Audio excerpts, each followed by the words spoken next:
que el tema de la memoria como política, de la memoria como consecuencia de la acción política, ha tenido una fulgurante multiplicación. Se ha empezado a hablar de la memoria como una parte importante de la ciencia política, de la vivencia, incluso moral de nuestros pueblos, y algo ha cambiado en cuanto a la percepción que teníamos de la idea de la memoria. Es que es simplemente un don, la memoria, un don que la naturaleza nos da para recordar hechos pasados, para registrarlos, para no repetir errores, para mejorar registros antiguos, o es un arma destructiva. Podría poner el ejemplo de Kosovo, de Bosnia, en donde allí en las barbas de la culta Europa hay gente matándose por riñas que vienen de la época de sus tatarabuelos y que no fueron olvidadas. Es decir, ¿no sería mejor la civilización, no sería más pacífica la convivencia entre las naciones si tuviéramos una cierta capacidad de olvido? El problema es que sí tenemos una muy cierta y fisiológica capacidad de olvido. Lo que conocemos del olvido, desde el punto de vista médico, es bastante menos de lo que conocemos de la memoria. Conocemos los picos, las aristas de las cosas que recordamos y olvidamos. Pero desconocemos bastante de qué sucede en los subterráneos de esa multitud de cosas que nos suceden y que registramos diariamente, pero que terminan siendo llevados a un desván del cerebro en donde están guardados para ulteriores consecuencias. De lo contrario, seríamos como Funes, aquel hipermemorioso de Borges en ficciones, atormentado por no poder olvidar y por recordarlo todo. Si mantuviéramos la discusión en este nivel filosófico, como divertimento, la memoria sería bastante más aburrida si no tuviera un cruel anclaje en la historia latinoamericana.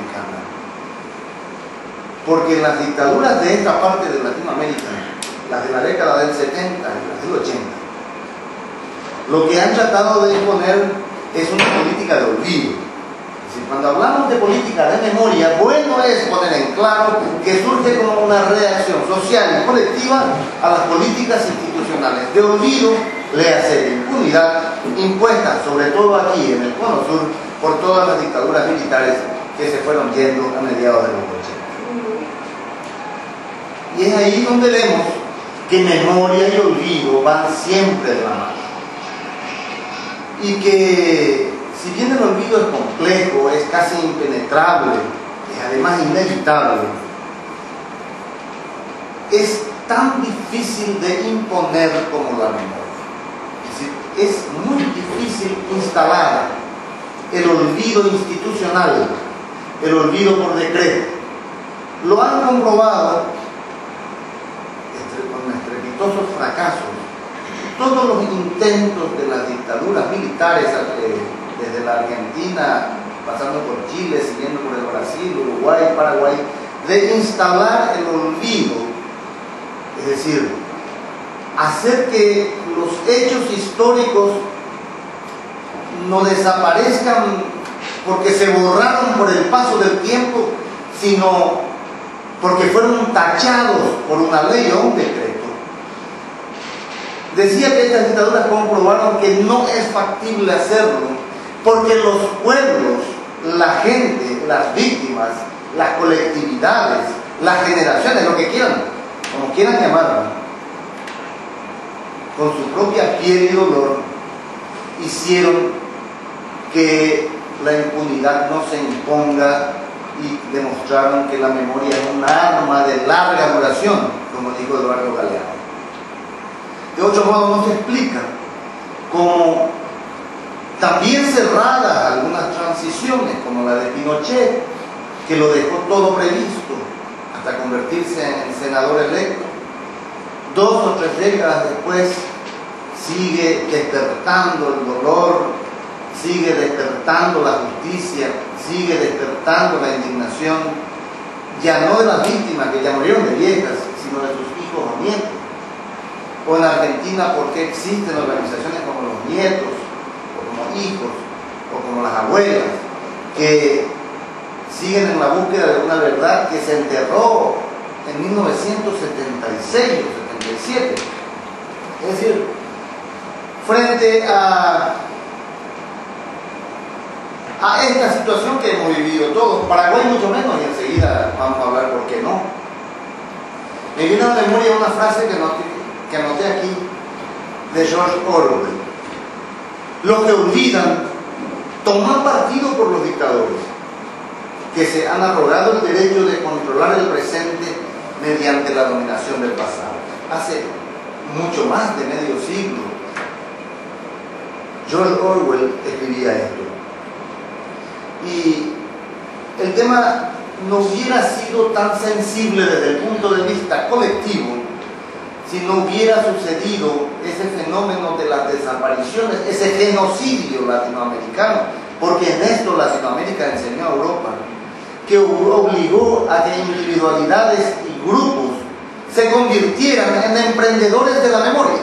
Es decir, grupos sociales activos, individualidades y colectivos que, imbuidos de una fuerza moral por ser propiamente víctimas como individuos o colectivos, o por responsabilidad colectiva ante la sociedad, se convierten en defensores y en luchadores de causas de la memoria.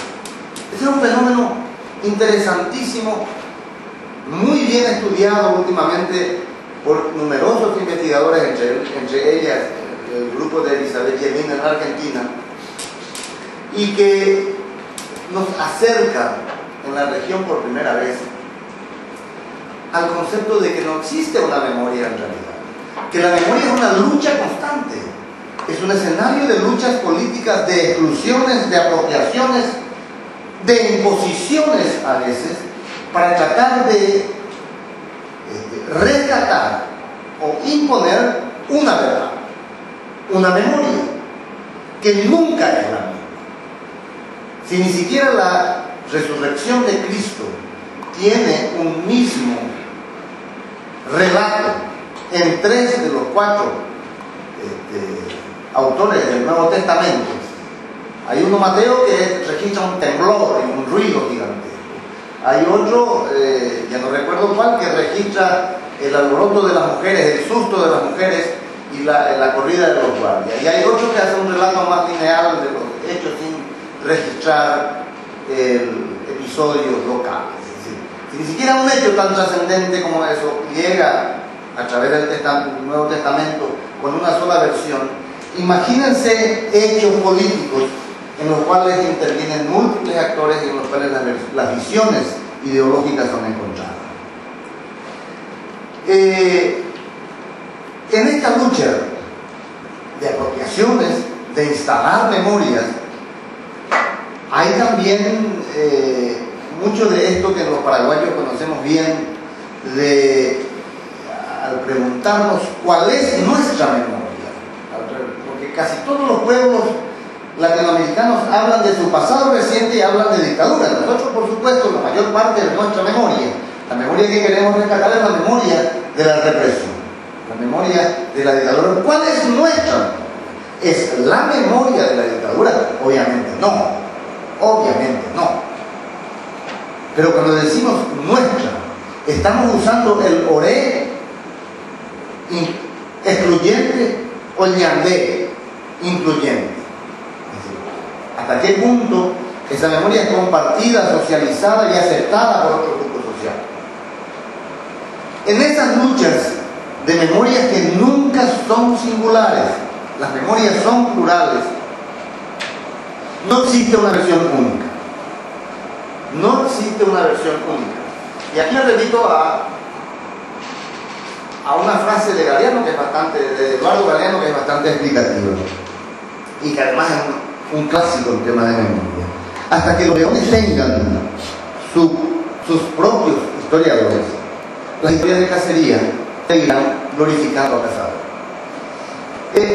Es por eso que nosotros vemos sin muchas veces sin ser ni siquiera conscientes de que lo estamos haciendo, de lo que estamos observando, cómo esa lucha por instalar determinadas memorias se transforma en luchas por hitos, por fechas, por señales, por símbolos o por lugares.